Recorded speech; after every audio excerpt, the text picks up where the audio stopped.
नमस्ते एवरीवन। तो आपने अभी तक 2 वीडियो देख लिए हैं। तीसरा video foundations of Canadian law का है, वो है पार्ट 4, 5, 6, 7 के बारे में। और आज हम बात करेंगे जो कैनेडियन बहुत फेमस फ्रेज है, मीट्स एंड पोटैटोज, यानी कि जो मूल है उसके बारे में। और वो मूल आपको बताएगा कि जो कॉन्स्टिट्यूशन और एडमिनिस्ट्रेटिव लॉ में आपने पढ़ा है उसकी आपकी मेमोरी फ्रेश होगी, किस तरीके से कॉमन जो आपके common law principles, unwritten principles हैं, वो कितने इंपॉर्टेंट है कैनेडियन कॉन्स्टिट्यूशन और कैनेडियन लॉ के बेसिस के लिए। और आपका बहुत फेमस रेफरेंसरी केस है जो कि केशव नंदा भारती के बिल्कुल पैरेलल है, बहुत इंपॉर्टेंट है। ये आपको बताएगा किस तरीके से क्यूबेक अलग होना चाहता था पर नहीं हो पाया, क्योंकि इन अनरिटन प्रिंसिपल को रिकॉग्नाइज किया गया कि ये बहुत आपके जो बेस है, बेस स्ट्रक्चर है, उस पे है। और आपकी ये प्रिंसिपल्स हैं: federalism, rule of law, constitutional supremacy, parliamentary supremacy, आपकी आई थिंक, और सेपरेशन ऑफ पावर्स। और सेपरेशन ऑफ पावर्स की जब हम बात करते हैं तो नेक्स्ट चैप्टर पे हम आएंगे, जो कि नेक्स्ट पार्ट है आपका पार्लियामेंट का। पार्लियामेंट, या फिर हम जब भी पार्लियामेंट की बात करते हैं तो हमारे दिमाग में सबसे पहले आता है आपका लेजिस्लेटिव असेंबली, पार्लियामेंट।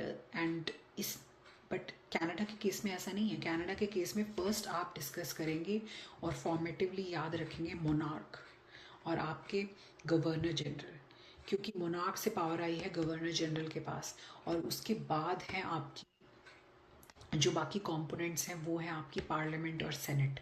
इस तरीके से आपको हमेशा याद रखना है और इस तरीके से ही पढ़ना है जब भी आप पार्लियामेंट को पढ़ोगे। नेक्स्ट है आपके 6 में फंक्शंस ऑफ पार्लियामेंट। इसमें आपके समनिंग, किस तरीके से पार्लियामेंट समन की जाती है, कब कौन से ऑर्डर होते हैं, प्रेरोगेशन, कब प्रेरोगेशन होती है, कब आपकी पार्लियामेंट को प्ररोग किया जाता है।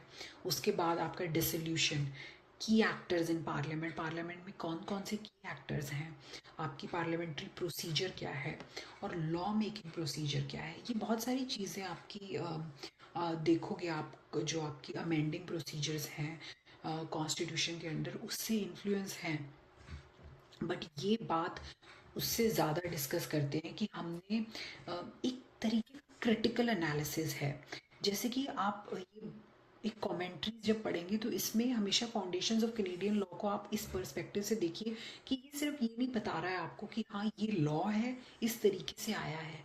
ये उससे एक स्टेप आगे है कि उसकी क्रिटिकल एनालिसिस किया गया है कुछ आर्टिकल्स में, कुछ रिपोर्ट्स में, और उस सबको रेफर करके, और जो केसेस हैं जिनसे लॉ डेवलप हुआ है, ये उसकी बात ज़्यादा करता है। तो इसमें जैसे कि एक the judicialisation of parliamentary privilege, a cautionary tale, न्यूडॉफ का बहुत अच्छा आर्टिकल है।